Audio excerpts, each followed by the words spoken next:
O ego quer continuar no comando, é uma luta inglória, porque no final o ego terá de ceder. Só que até lá, um longo tempo passou e passará. A senhora poderia ter resolvido isso há muito tempo atrás, mas para que o conceito fosse aceito, precisou chegar numa situação quase que irreversível de sofrimento. Daí, houve abertura de consciência para analisar o conceito de soltar. E mesmo assim, ainda leva meses para decidir soltar. O ego tenta de todas as formas racionalizar a situação para encontrar uma saída que não seja soltar. A primeira coisa que vem na cabeça é que é injusto soltar e que a outra pessoa não merece aquilo. Só que muitas vezes a outra pessoa tem poder suficiente para disputar aquilo. E quando nos deparamos numa disputa com alguém de poder, a única forma é soltar. Solta a túnica e a capa. Anda 2 milhas ou mais. A disputa só trará mais sofrimento. Chega uma hora em que o custo-benefício não compensa de forma alguma. É preciso soltar antes que se chegue nesse ponto. O desapego é a única solução. Nunca é demais repetir isso. Nunca. Né? Então, o que ele está falando aqui novamente? O ego, às vezes, ele sente essa necessidade, já falamos no vídeo anterior, de estar ali, de estar no comando, e ele cria uma necessidade tão grande que quando você, mas eu vou fazer isso de uma hora para outra, não. Você solta ainda com dor. Chega um momento que você fala, eu não consigo mais. Essa pessoa vai até o final e eu estou morrendo com isso. É você quem está morrendo, as suas forças se foram, a felicidade se for, a vontade de viver, a vitalidade, a energia, a paz. Você já se sente desconectada a tudo e você fala, eu não aguento mais.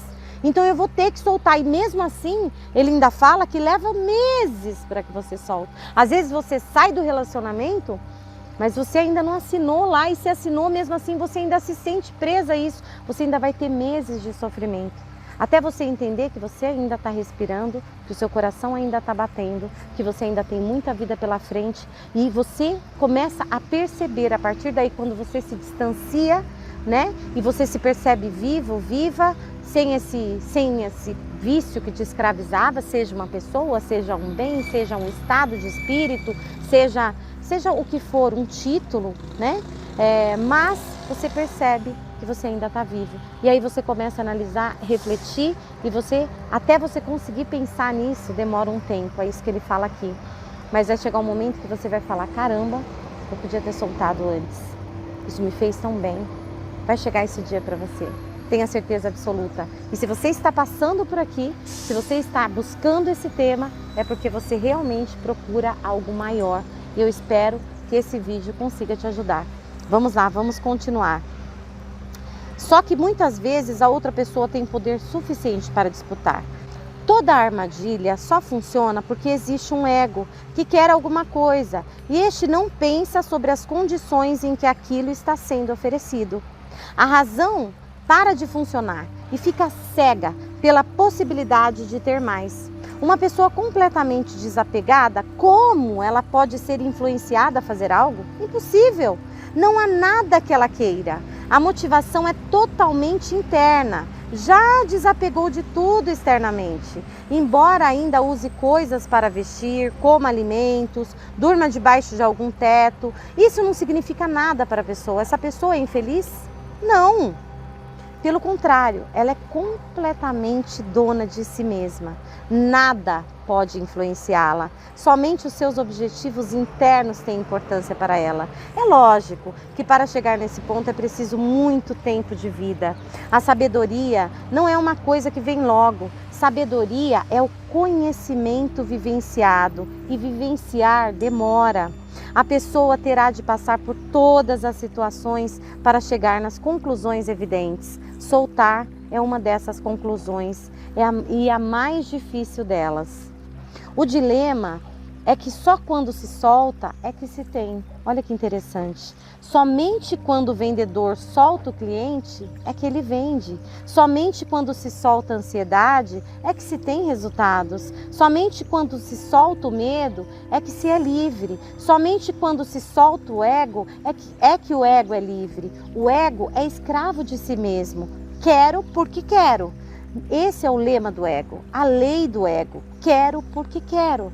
Se perguntarmos por que quer assim, dirá que não interessa, quer e ponto. Pode-se dar todas as razões do que aquilo não é bom para a pessoa, mas ela dirá que quer mesmo assim. Mas eu quero.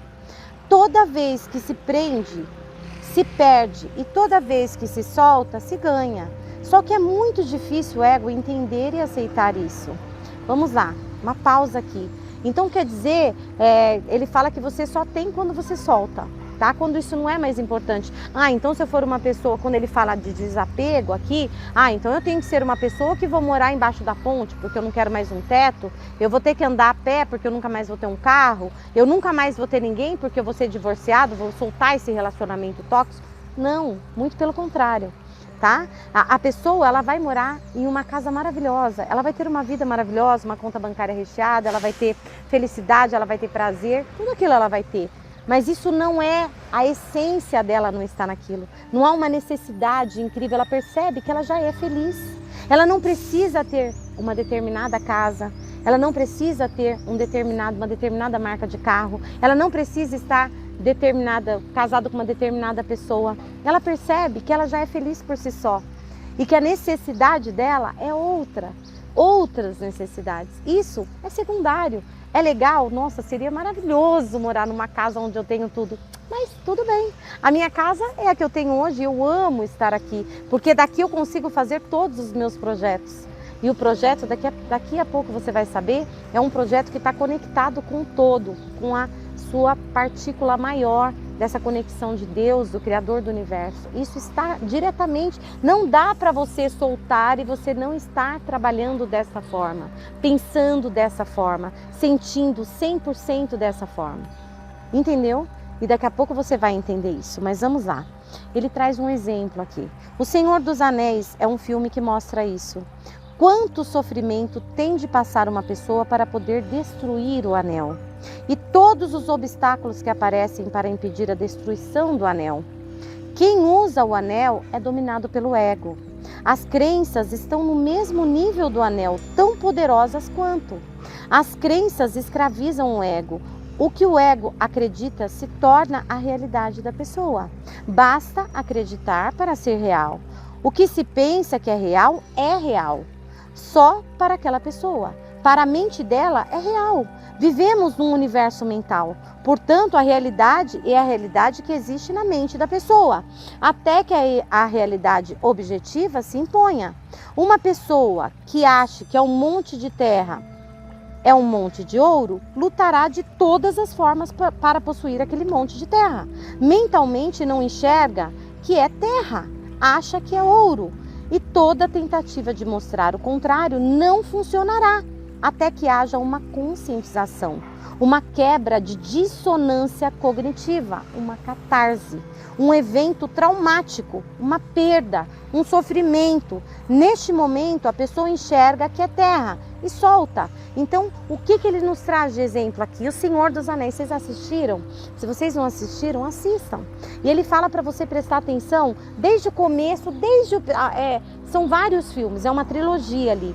Começa do primeiro. O anel, ele causa poder para o ego. A pessoa, ela quer possuir aquele anel. Começa toda essa trilogia, essa história. É fictícia, né? Mas é interessante você observar. É como se fosse o seu ego ali. Quanto sofrimento, quantas perdas, quantas lutas, quantas coisas acontecem porque se quer o anel, se quer o poder, sentir o poder do anel. Até destruir esse anel, demora muito, muitas coisas acontecem. Estamos falando de 3 filmes, né? Você tem que passar horas e horas sentada no sofá assistindo isso. Mas ele traz essa trilogia, está muito ligada ao soltar, né? Então é o ego que quer ter esse poder, é o ego que quer fazer isso. Ele quer ter esse poder, ele quer estar no comando, ele quer o poder do anel e ele não solta. Olha que interessante, ele fala que nós agimos da mesma forma. É uma forma de você exemplificar. O que o seu ego quer, ele quer porque ele quer, é mental, só está na mente da pessoa. Lembra do exemplo que eu trouxe, né, nos vídeos anteriores ali, que eu trouxe o exemplo, por exemplo, de um casamento, que é um título. Por que esse título, para algumas pessoas, isso não tem o menor valor, a pessoa fala que nem quer casar na vida. Ah, já casei, mas não deu certo, eu separei. Por quê? Porque para ela a prioritária é outra coisa, ela não é escrava desse título. Se você tenta, imagine essas duas pessoas se encontrando. Uma que passou a vida toda, a infância toda e de forma inconsciente desceu para o subconsciente dela que ela só vai ser feliz, que ela só vai ser aceita, que ela só vai ter valor na sociedade, que ela só pode ser uma pessoa de sucesso, que ela só pode ser uma pessoa bem-sucedida se ela estiver casada, né, no cartório assinado, com esse contrato assinado. Se ela não tiver esse título, né, de mulher, esposa de alguém, né, ou esposo de alguém, ele não terá felicidade, ela não terá felicidade.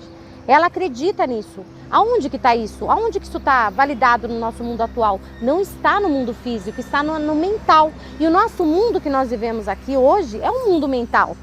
Aquilo que você acredita tem valor para você e você vivencia isso. Lembra? Os eventos, eles aparecem na sua vida para validar as suas verdades. A verdade que você traz dentro, ela é única.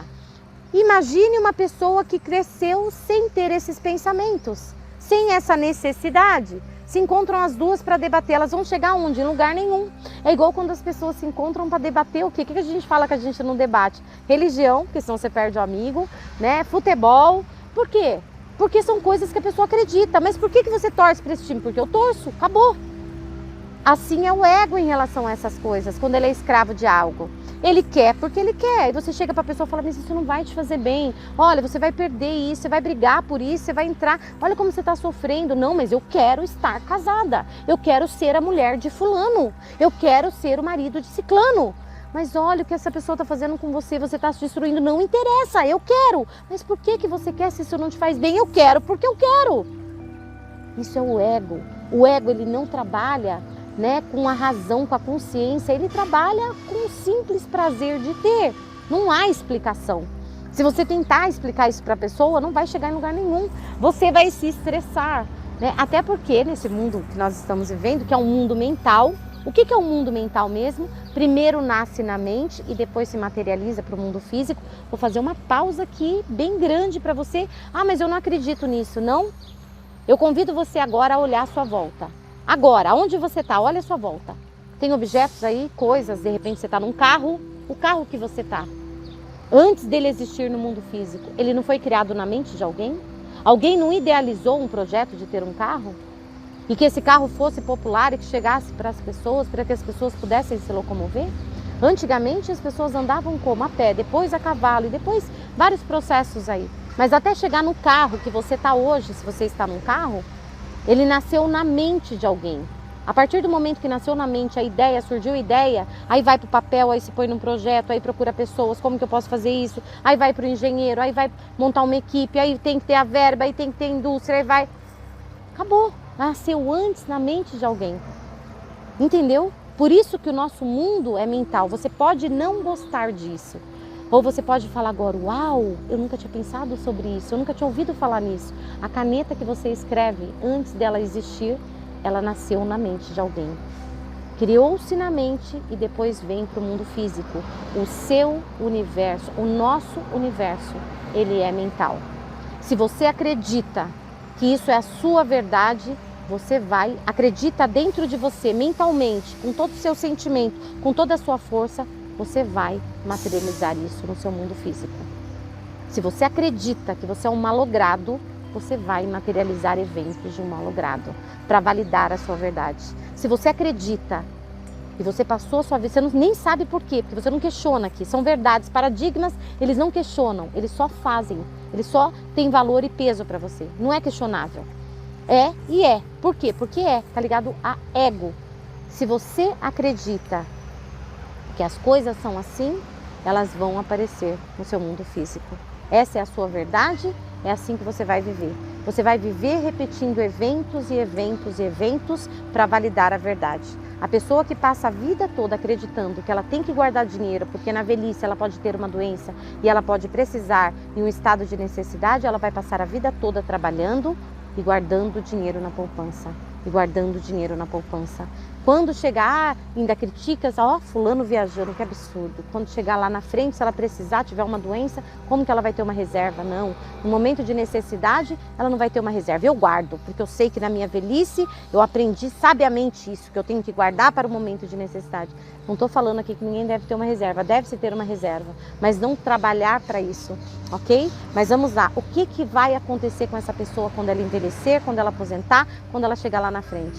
Ou ela vai desenvolver uma doença, ou vai acontecer um acidente muito grande, que ela tem que ter um grande capital investido, e todo aquele capital que ela passou a vida toda guardando, com aquele sentimento de que ela ia precisar mais tarde, vai ser investido nisso. O que essa pessoa vai falar? Tá vendo como eu sou sábia? Se eu não tivesse guardado, o que eu ia fazer agora? Tá vendo como valeu a pena? Ela só esquece de que esse evento, essa catástrofe, essa dificuldade, essa doença, seja lá o que for, só apareceu porque ela passou a vida toda cultivando isso, acreditando nisso, por isso que isso se materializa. Você não materializa no seu mundo físico aquilo que você quer. Você materializa no seu mundo físico aquilo que você acredita. E acredita no seu inconsciente, que está ligado ao seu paradigma, que está ligado à sua vivência. Por isso que é muito, muito importante que você se conscientize logo e comece a observar todos esses eventos na sua vida.